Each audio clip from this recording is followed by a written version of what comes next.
Racist neighbor calls cops on black family, then learns the father is a judge. How will this story escalate? To find out, watch the video to the end. But first, please subscribe to my channel and turn on notifications to get more stories like this.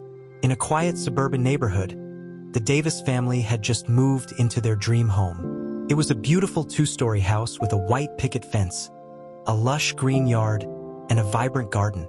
James Davis, his wife Monica, and their two young children, Mia and Noah, were thrilled to start fresh in a new community. James, a respected judge, had worked tirelessly to provide his family with a comfortable and secure life. Their first week in the neighborhood was spent unpacking boxes, arranging furniture, and meeting a few neighbors who had come by to welcome them. Most were warm and inviting, but one neighbor, Tom, stood out for his cold demeanor. He barely made eye contact and kept his interactions short, muttering a quick welcome before walking away. The Davis family paid little attention to Tom's aloofness. Instead, they focused on settling in and creating memories in their new home. Mia and Noah loved playing in the front yard, where they often laughed and chased each other around. Their joyful giggles echoed through the street, adding a lively energy to the neighborhood. Tom, however, found their presence bothersome. From his porch, he would glare at the children playing and shake his head in disapproval. He began to mutter complaints under his breath about noise and disruption. Over time, his annoyance grew into something darker, a simmering resentment fueled by prejudice. One evening, as the sun dipped below the horizon, Tom spotted James grilling in the backyard while Monica set the table on the patio. The children were running around, playing tag. The sight of the happy family enjoying their evening seemed to irritate him further. He walked back into his house, slamming the door behind him. The next morning, Tom decided to act. He called the local police, reporting suspicious activity at the Davis residence. "There's a lot of strange people hanging around," he told the dispatcher, deliberately exaggerating. "They've been making a lot of noise and seem out of place here." The Davis family had no idea what was coming. They were inside, enjoying breakfast, when they heard a loud knock on the door. James opened it to find two police officers standing on the porch. Behind them, Tom stood at the edge of his yard, arms crossed and a smug expression on his face. "Good morning, officers. How can I help you?" James asked politely, though he was taken aback by their presence. "We received a report about suspicious activity at this address," one officer said, glancing past James into the house. James furrowed his brow. "Suspicious activity? I'm not sure I understand. This is my home, and my family and I have been here all morning." The officer hesitated, sensing no immediate threat but still needing to follow protocol. "Do you mind if we take a look around?" Monica stepped into the doorway, holding Noah in her arms. "Is there a problem?" she asked, her voice calm but firm. Before the officers could respond, Tom interjected from his yard. "I told you they've been causing trouble, always loud and acting shady. I knew something was off the moment they moved in." James took a deep breath, keeping his composure. "Officers, you're welcome to look around if you feel it's necessary, but I assure you there's nothing suspicious here." The officers entered the house and did a brief walkthrough. They found nothing out of the ordinary, just a family living their lives. As they returned to the porch, one of them apologized. "We didn't find anything unusual. Sorry to bother you, sir." Tom, however, wasn't satisfied. "You're letting them off too easy. They're probably hiding something," he yelled, his face red with anger. James turned to Tom, his calm demeanor unwavering. "Mr. Tom, I'd appreciate it if you stopped making baseless accusations against my family. We've done nothing wrong." Tom scoffed. "People like you always have something to hide." Hearing those words, the officers exchanged uneasy glances. It was becoming clear that Tom's complaints were rooted in prejudice rather than any genuine concern. James took a step forward, his voice steady but firm. "Let me make something clear. My family and I moved here to live peacefully, just like everyone else. We deserve the same respect and consideration." The officers nodded, apologizing once more before leaving. Tom stormed back into his house, slamming the door behind him. The day of the big meeting arrived. Lisa felt a combination of nerves and determination as she entered the conference room. The air was tense, and all eyes turned to her. There sat Mr. Harding, the man who once dismissed her, looking slightly bewildered. He clearly didn't recognize her immediately. Lisa's confidence radiated as she introduced herself. "Good morning, everyone. I'm Lisa Carter, the new CEO and owner of this company." The room fell silent. Mr. Harding's jaw dropped, and his face turned pale. He stuttered, "This must be a mistake. I was told the new owner was someone else." Lisa smiled politely but firmly. "No mistake, Mr. Harding. I acquired the majority shares last month. From now on, I'll be making the decisions here." The tension in the room was almost tangible. Lisa remained composed, proceeding with the agenda. She explained her vision for the company, emphasizing inclusivity, innovation, and respect for all employees, regardless of their background or abilities. Mr. Harding attempted to interject. "Ms. Carter, I believe we've been running things just fine without any major overhauls." Lisa didn't waver. "With all due respect, Mr. Harding, the numbers tell a different story. Declining profits, high employee turnover, and outdated practices show a company that desperately needs change." Her calm but assertive tone left no room for argument. One by one, the other executives nodded in agreement, recognizing her leadership. Later that day, Lisa called Mr. Harding into her office. He entered, visibly nervous. "Mr. Harding," she began, "do you remember the day I came here for a job interview?" He hesitated but eventually nodded, his face red with embarrassment. "Yes, I may have been a bit harsh." "A bit harsh?" Lisa raised an eyebrow.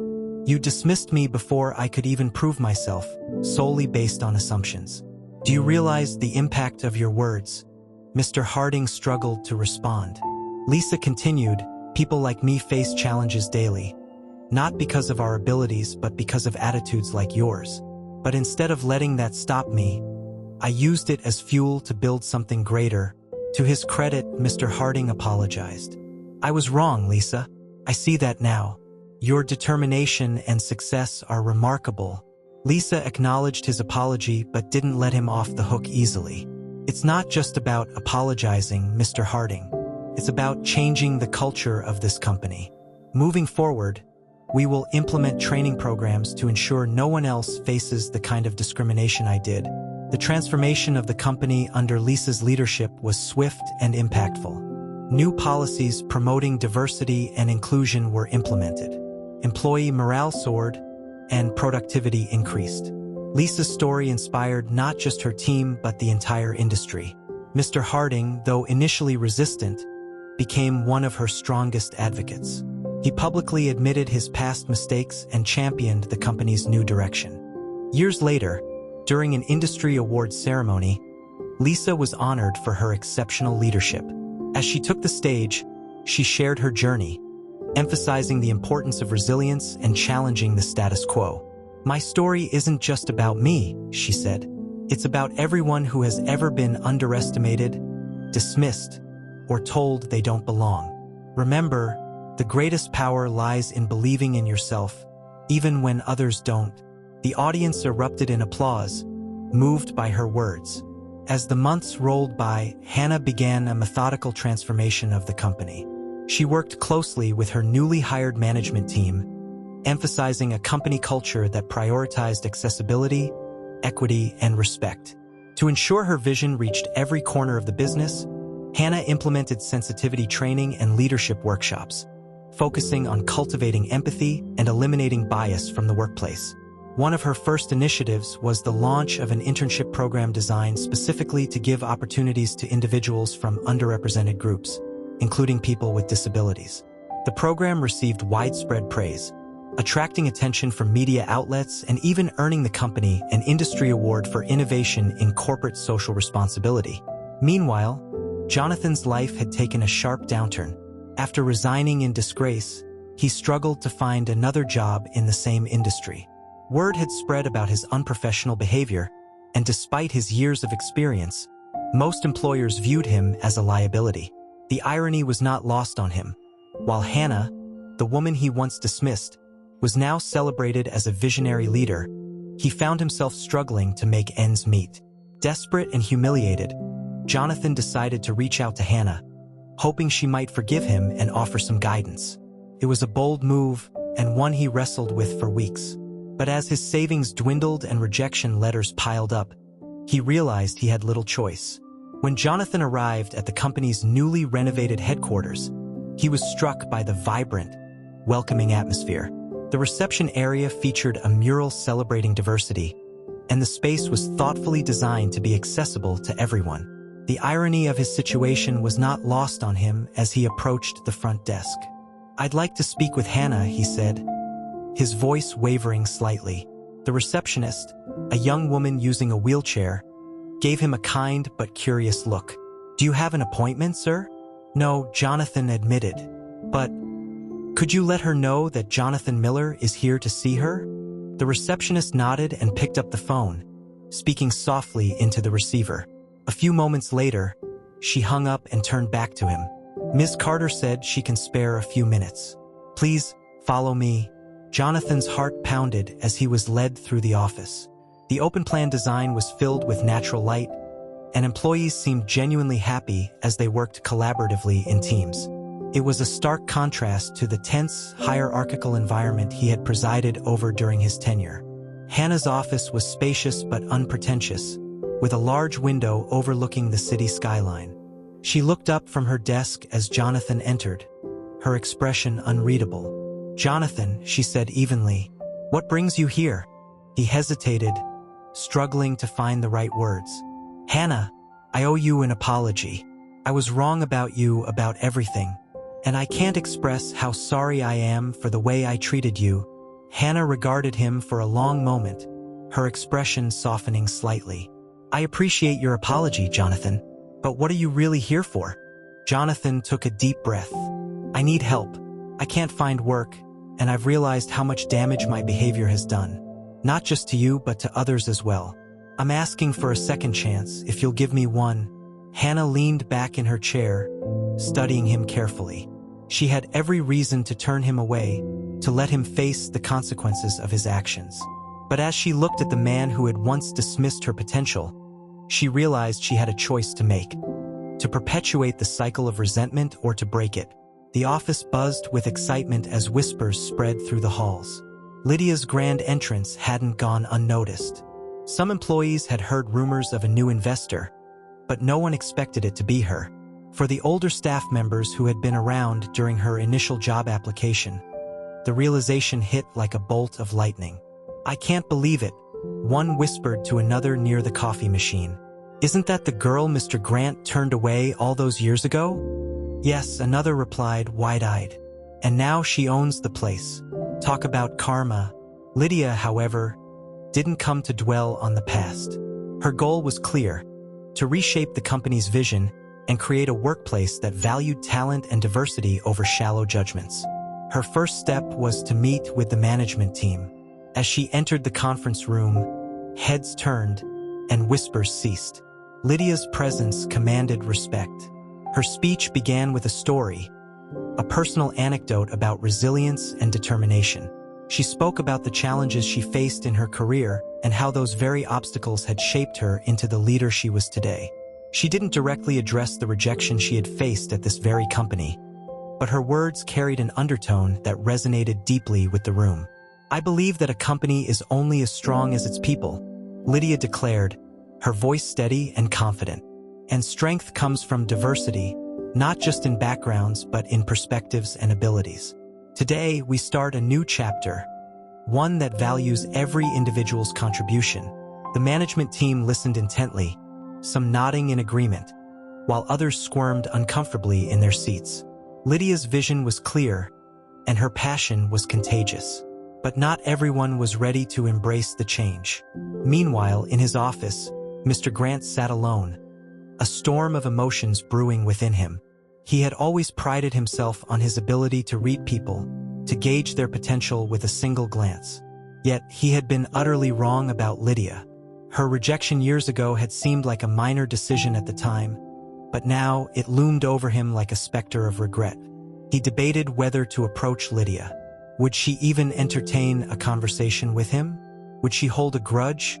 Or had she moved on? Unable to contain his curiosity and guilt, he finally summoned the courage to face her.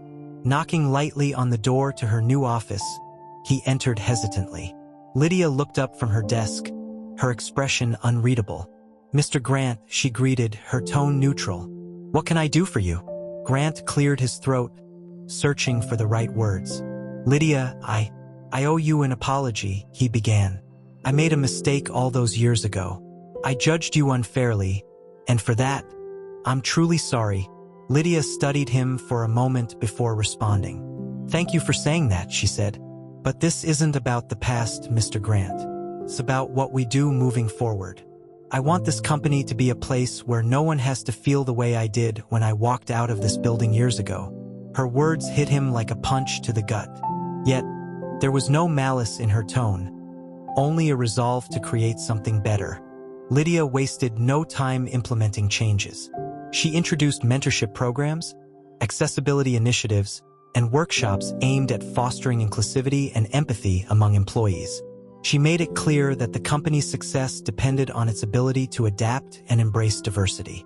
Employees began to notice the shift almost immediately. Meetings became more collaborative, and decision-making processes were more inclusive. For the first time in years, the workplace felt energized, with a sense of purpose that resonated from the top down. One particular initiative stood out, a program dedicated to hiring individuals with disabilities. Lydia personally oversaw its implementation, ensuring that accommodations and support systems were in place for new hires. She also launched scholarships for students with disabilities, opening doors for the next generation of talent. Months passed, and the company's transformation was evident. Profits soared, but more importantly, the culture had shifted. Employees felt valued, and turnover rates dropped significantly.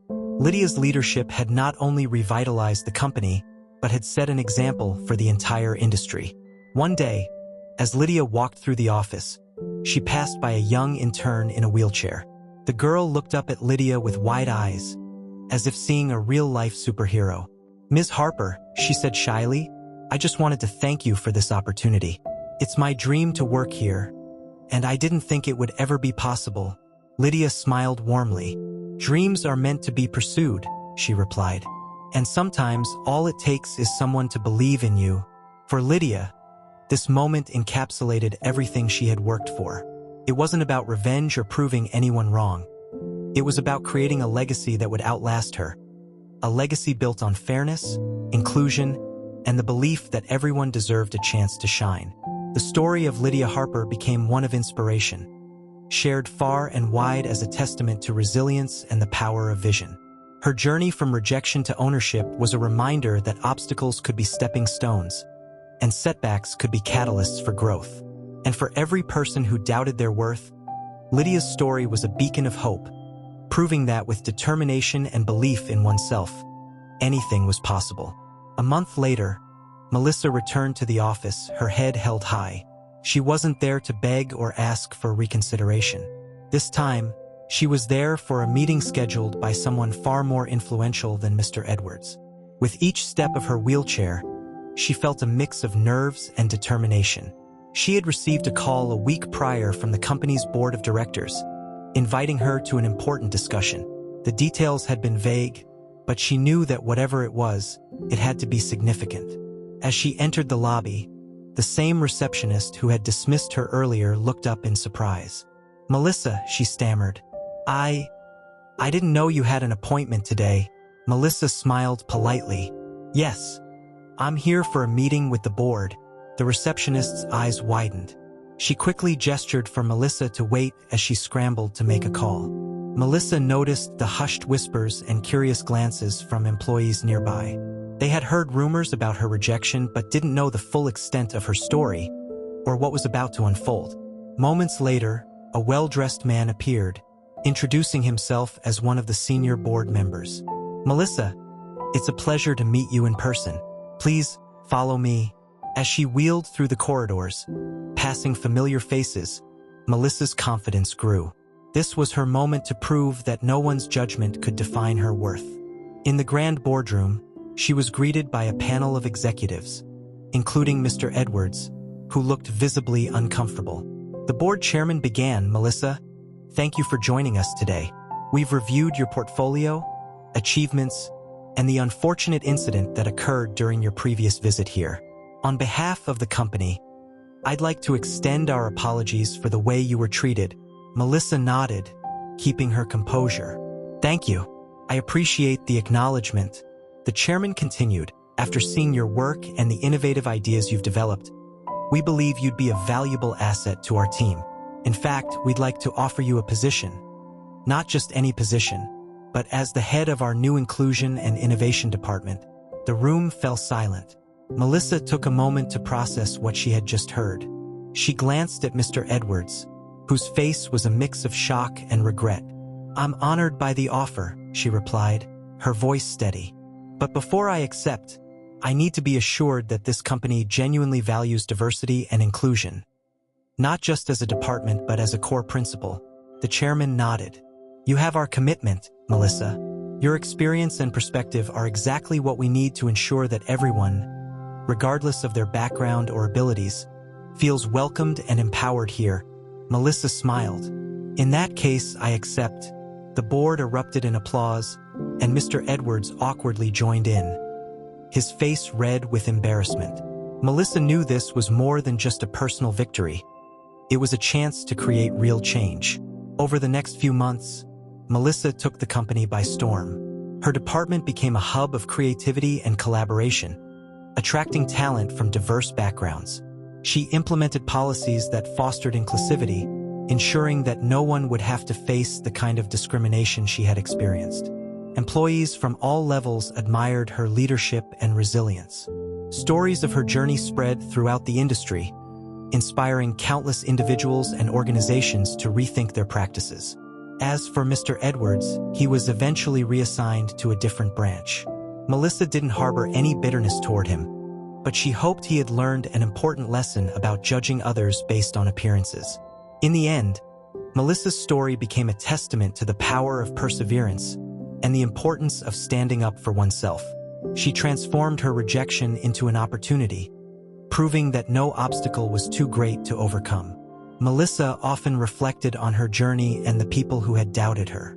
Their skepticism only fueled her determination. And as she sat in her office, overlooking the bustling city, she couldn't help but feel a sense of pride, not just for her accomplishments, but for the impact she had made in creating a more inclusive and compassionate workplace. Maria's first day as the new CEO was a whirlwind of emotions. Entering the company's grand office, she felt an air of déjà vu. The same corridors, the same desks, the same faces. But now, everything was different. She was no longer just another hopeful job seeker. She was the leader. The contrast between the memories of rejection and the overwhelming support she now received couldn't have been more stark. The team welcomed her with a mix of admiration and curiosity. Some were genuinely excited, while others, those who had been in the room during her initial interview, wore expressions of unease. Maria could sense their discomfort, but she decided to lead with grace and purpose. In her first company-wide address, Maria stood confidently in her wheelchair at the front of the conference room. The room fell silent as she began to speak. "Years ago, I came here seeking a job, full of dreams and aspirations. I was turned away, not because of my skills or potential, but because of a single characteristic that I could not change. That experience could have broken me, but instead, it became the fuel for my determination." The audience listened intently, some nodding in agreement, others looking down, clearly reflecting on their own biases. Maria continued, "Today, I stand here as your CEO. My mission is not to remind anyone of past mistakes, but to ensure that no one else experiences what I did. This company will become a beacon of inclusivity and innovation, where talent is valued above all else." Her words resonated deeply with the employees. The applause that followed was thunderous, a mix of admiration for her resilience and acknowledgement of her vision. Maria felt a swell of pride and gratitude. She had transformed a moment of pain into a platform for change. Over the next few months, Maria made significant changes to the company's culture. She implemented programs to ensure equal opportunities for everyone, regardless of their background or physical abilities. Training sessions were held to educate staff on the importance of diversity and inclusion. Maria personally led some of these sessions, sharing her journey and encouraging others to challenge their biases. The company began to thrive under Maria's leadership. Profits soared, employee satisfaction reached an all-time high, and the brand became synonymous with progressive values. Clients were impressed not just by the company's services, but also by its commitment to social responsibility. Maria's vision was not only transforming the company, but also inspiring others in the industry. However, not everyone was on board with the changes. Some senior employees resisted Maria's initiatives, clinging to outdated mindsets. Maria faced these challenges head-on, engaging in open dialogues and explaining the rationale behind her decisions. While not everyone was convinced, most eventually saw the value in her vision. One day, during a board meeting, Maria introduced a bold new project, a mentorship program aimed at helping underprivileged youth gain skills and experience in the corporate world. The idea was met with enthusiasm, but one board member voiced concerns about the costs and potential risks. Maria responded calmly, "This is not just about philanthropy. It's an investment in our future. By nurturing talent and giving opportunities to those who might not otherwise have them, we're building a stronger, more innovative workforce. This is about sustainability, both for our company and our society." Her passion and logic won over the board. The mentorship program was launched, and it quickly became a success. Many of the participants went on to become valuable employees, bringing fresh perspectives and ideas to the company.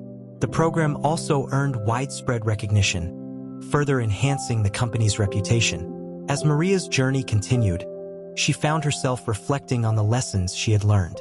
She realized that her struggles had shaped her into a compassionate and determined leader. She also recognized the importance of forgiveness. One day, she invited Mr. Thompson, the manager who had rejected her years ago, to her office. Thompson entered hesitantly, clearly nervous. Maria greeted him warmly and gestured for him to sit. "Mr. Thompson," she began, "I wanted to thank you." He looked puzzled. "Thank me? For what?" "For teaching me one of the most valuable lessons of my life," Maria said. "Your rejection was painful, but it forced me to look within and find a strength I didn't know I had. It set me on a path that led me here." Thompson's eyes welled up with tears. "I'm so sorry, Maria. I was wrong. I judged you unfairly, and I deeply regret it." Maria smiled. "I forgive you. Let's work together to ensure that no one else faces the same judgment." The meeting ended on a hopeful note, symbolizing a new chapter for both Maria and the company. Maria's journey from rejection to leadership became a powerful story of resilience and redemption, inspiring countless others to rise above their challenges and make a difference. After weeks of intense preparation, Carla knew the day had arrived. The company that once turned her away was hosting its annual shareholders meeting. She had decided to make her reappearance not out of spite, but to set an example and to inspire others who had faced similar rejection. She dressed sharply in a tailored suit, the picture of professionalism and grace. Carla's wheelchair was not just a mobility device. It symbolized her resilience and determination. As she entered the meeting room, heads turned. The executives, including Mr. Harris, froze in recognition. The same HR manager who had dismissed her years ago sat at the far end of the table. The room was filled with whispers. Carla, with her confident demeanor, wheeled herself to the front and introduced herself. "Good morning, everyone," she began. "Some of you might recognize me, and for those who don't, allow me to reintroduce myself. I am Carla Mendez, the new majority shareholder of this company." The room fell silent. Mr. Harris, visibly shaken, adjusted his tie, his face betraying the confidence he once exuded. The HR manager's jaw dropped, disbelief painted all over her face. Carla continued, "Years ago, I applied to this very company. I was rejected not because of my qualifications, but because of assumptions about my capabilities. That rejection fueled my drive to build something greater. Today, I am here not as a symbol of revenge, but as a testament to what determination and belief can achieve." The silence broke into applause, first hesitant and then resounding. The shareholders, impressed by Carla's story and her success, began nodding in agreement. It was clear that she had not only earned her place at the table but had surpassed every expectation. Certainly, continuing the story with the next segment. After Laura's shocking reveal as the new owner, the office was buzzing with a mix of shock, guilt, and curiosity. For a moment, the room was still, as though frozen in time. Laura, now seated in her wheelchair with a calm yet commanding presence, took a deep breath and addressed the entire room. "I believe in second chances," she began, her voice steady but firm. "I understand that people make mistakes, but it's what we learn from them that defines who we are." Laura's words carried weight, resonating with everyone in the room. Even Mark, who had arrogantly dismissed her potential earlier, stood frozen, unable to meet her eyes. Laura decided to focus on transforming the company's culture, starting with the very foundation of its values. She continued, "This company will now be a place where talent, dedication, and determination are valued above all else. Discrimination of any kind will have no place here. We will rebuild this company into a beacon of inclusivity and respect." To ensure these changes, Laura implemented a series of reforms. She introduced mandatory sensitivity and inclusion training for all employees. She also set up mentorship programs for individuals with disabilities and those from underrepresented groups. Laura's aim was clear: to make the workplace a place of growth and empowerment for everyone, regardless of their background or physical abilities. As the weeks went by, the transformation was evident. Employees began to embrace the new culture. Those who had been skeptical at first were now inspired by Laura's leadership and vision. Her commitment to change wasn't just in words, it was in every action she took. Mark, on the other hand, struggled to find his place in this new environment. Guilt weighed heavily on him, especially as he saw Laura thriving in her role. One day, he mustered the courage to approach her. "Laura," he began hesitantly, "I owe you an apology. I was wrong, terribly wrong. You deserved better, and I failed to see your worth." Laura looked at him, her expression softening. "Apology accepted, Mark. But remember, actions speak louder than words. Use this opportunity to grow and make a difference." Mark nodded, visibly moved by her grace. From that day forward, he worked tirelessly to support Laura's vision, becoming one of her most ardent advocates. Under Laura's leadership, the company flourished. Revenue increased, employee satisfaction reached new heights, and the company began receiving accolades for its progressive and inclusive practices. Laura's story became a source of inspiration far beyond the walls of the company. She was invited to speak at conferences and share her journey, inspiring countless individuals to overcome obstacles and pursue their dreams. One particular speech stood out. Laura addressed an audience of young professionals and aspiring leaders, many of whom were facing their own challenges. She shared her story with honesty and vulnerability, emphasizing the importance of resilience and self-belief. "You are not defined by your circumstances," she told them. "You are defined by how you rise above them. Believe in yourself even when others don't. And remember, kindness and respect can change lives, just as much as hard work and determination." As she concluded her speech, the audience erupted into applause, a standing ovation that lasted for several minutes. Laura smiled, her heart full of gratitude. She had not only achieved her dreams, but had also created a legacy that would inspire generations to come. Her journey was a testament to the power of perseverance, compassion, and the unyielding belief that everyone deserves a chance to shine. Months later, after countless hours spent building her new company, Maria sat in her now spacious office overlooking the city. Her desk, cluttered with papers and drafts, was a testament to the labor and determination that fueled her rise. She thought back to the day she had been rejected and how that moment, painful as it was, became the catalyst for her journey. Maria's company had not only matched the influence of her former employer, but it had also surpassed it in innovation, customer satisfaction, and workplace inclusivity. She had vowed to create a corporate culture that embraced diversity and valued each employee for their unique contributions. Maria's firm had become a symbol of progressive leadership and a sanctuary for those who felt marginalized in traditional workspaces.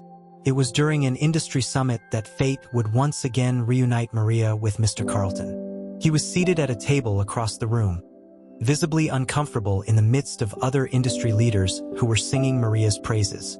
When she was invited to the stage to accept an award for innovation and leadership, Mr. Carlton's eyes widened in disbelief. He hadn't anticipated the meteoric rise of the woman he once dismissed. Maria stood tall, her wheelchair almost an afterthought as the spotlight shone brightly on her. The crowd erupted into applause as she made her way to the podium. Holding the award in her hands, she addressed the audience with humility and grace. "I am deeply honored to accept this recognition," Maria began, her voice steady and warm. "This award represents more than just professional achievement. It symbolizes the power of perseverance, the importance of inclusivity, and the value of believing in oneself even when others don't." The audience hung onto her every word. She continued, her tone growing more personal. "There was a time when I was overlooked, underestimated, and told that my potential was limited by circumstances I didn't choose. But I stand before you today as proof that those barriers are not insurmountable. With determination and the support of those who believe in us, we can not only break through those barriers, we can thrive beyond them." As Maria concluded her speech, she glanced briefly in Mr. Carlton's direction. His face was a mix of regret and astonishment. She smiled, an act of both forgiveness and triumph. The next day, Mr. Carlton reached out to her. He requested a meeting, stating that he wanted to make amends. Maria, curious but wary, agreed to meet him at her office.